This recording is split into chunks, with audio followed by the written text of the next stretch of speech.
नमस्कार सगळ्यांना, रसोई regular with विनीतामध्ये तुमचं स्वागत आहे। तर इथे मी दाल तडका आणि जीरा राईस बनवलेला। सगळ्यात आधी आपण दाल तडक्याची तयारी करूयात।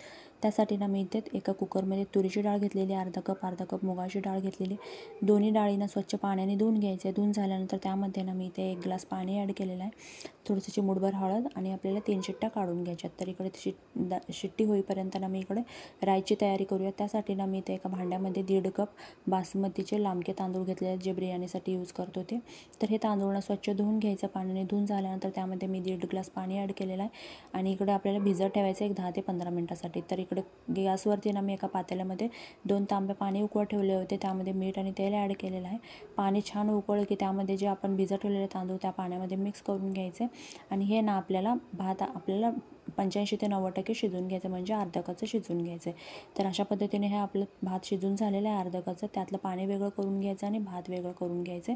तर ते ना मी पुरण यंत्राच्या चाळणीमध्ये ते तांदूळ काढून घेतलेलं आहे। तर इकडे डाळसुद्धा छान शिजलेली आहे। तर डाळीला मी रवीने पेटून घेते, त्यामध्ये थोडंसं पाणी ॲड केलेलं आहे।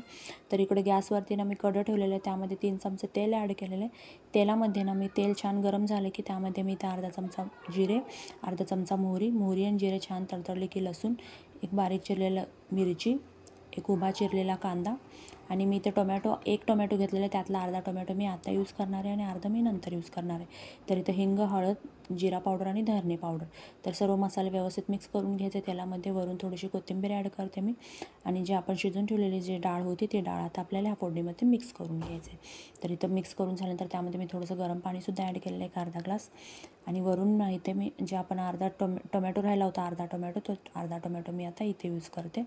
चवीनुसार मीठ आणि थोडीशी हिरवीगार कोथिंबीर। तर डाळीला आपल्याला छान उकळी येऊ द्यायची। उकळी आल्यानंतर आपल्याला एक 5 मिनटं तरी आपल्याला डाळला छान शिजवून घ्यायचं आहे। तर इथे बघू शकता डाळीला छान उकळी आलेली आहे, आपल्याला 5 मिनटं शिजवून घ्यायचे डाळ। तर इथे 5 मिनटं झालेले आहेत। तर इथे मी गॅस बंद करते। दुसऱ्या भांड्यामध्ये आपल्याला ती डाळ काढून घ्यायची आणि तडका द्यायचा डाळीला। तर इथे छोटं भांडं घेतलेलं आहे, त्यामध्ये 1 चमचा तेल ॲड केलेलं आहे। तेल गरम झालं की त्यामध्ये जिरे, सुकी मिरची घेतलेली आहेत, लाल सुकी मिरची, आणि इथे मी कोथिंबीर ॲड केलेली आहे आणि गॅस बंद केलेला आहे। गॅस बंद केल्यानंतर आपल्याला लाल तिखट ॲड करायचं आहे आणि मग आपल्याला ती फोडणी तडका आहे ती तडका आपल्याला डाळीवरती ओतून द्यायचं आहे। तर अशा पद्धतीने आपला दाल तडका बनवून तयार झालेला आहे। आता राईससाठी ना मी इथे एक कढई ठेवलेली आहे, त्यामध्ये 2 चमचे तेल ॲड केलेलं आहे। तेलामध्ये ना आपल्याला एक मोठा चमचा जिरे ॲड करायचे। जिरे छान तडतडले की त्यामध्ये कोथिंबीर ॲड करायचे। कोथिंबीर आणि जिऱ्याचं छान खमंग वास येईपर्यंत आपल्याला परतून घ्यायचं तेलामध्ये। आणि इथे मी थोडंसं मीठसुद्धा ॲड करते। तर अशा पद्धतीने बघू शकता छान खमंग वास येतो आता जिऱ्याचा आणि कोथिंबीरचा। मग आपल्याला जे तांदूळ शिजलं होतं आपलं भात अर्धा कच्चं, ते भातनं आपल्याला ह्या फोडणीमध्ये मिक्स करून घ्यायचे।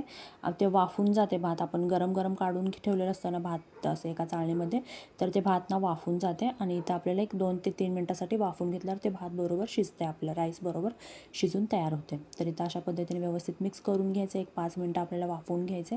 तर इथं बघू शकता तुम्ही वाफून झालेलं आहे आणि एकदम सुटसुटीत आणि मोकळा असा आपला हा जिरा राईस बनून तयार झालेला आहे, बघू शकता तुम्ही। तर इथे मी गॅस बंद करते, एका प्लेटमध्ये काढते। तर इकडे एका साईडला मी राईस काढून घेतलेला आणि एका साईडला मी इथे दाल तडका काढून घेतलेला आहे। अशा पद्धतीने आपला हा दाल तडका आणि जिरा राईस बनून तयार झालेला आहे। अगदी झटपट असा बनवून तयार होतो, तर मुलांना तर आवडतो, मोठेसुद्धा आवडीने खातात। अशा पद्धतीने आपला हा दाल तडका आणि जिरा राईस बनवून तयार झालेला आहे।